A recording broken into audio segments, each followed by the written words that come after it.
XLM, we start with 1 hour chart. Just I want to give a quick update. First of all, if you refer to our analysis in my last video, we discussed how we can look for trade because I mentioned we're looking for buy. And this is what we get. Right now, I want to see whether the price can break the previous top or not. Anyway, we start with higher time frame. We start with daily chart. And based on daily chart, we have been looking for buy. The only thing is right now, I want to see whether the price can break the previous top, which is at this point, we're referring to the 31 cent. All right, because we mentioned we're looking for the reversal as a long term. That's mean we have been looking for buy, and with the breakout of the 44 cent, we are looking for 50 following by 58 cent, and we have been looking for this one. The only thing is whether the price can break this correction or not. Okay, and based on daily chart, we don't see any trade setup, and the best thing is if we could get any trade based on lower time frame. And even if we move to forward chart, as I mentioned, we have to see the breakout of the 30 following by 31 cent, right?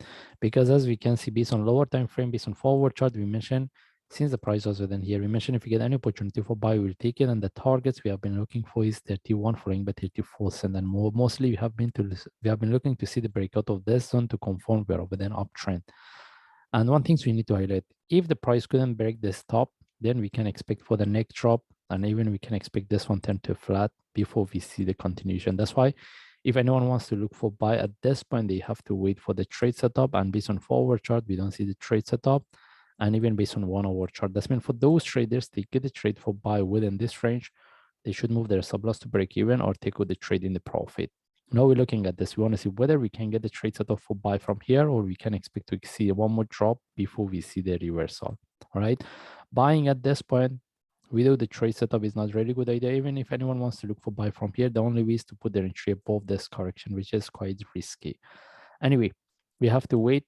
And if this one turns to flat, it can give us better opportunity to look for the next trade, because buying at this point, even having entry above this is quite risky because simply the price can tag and drop, right?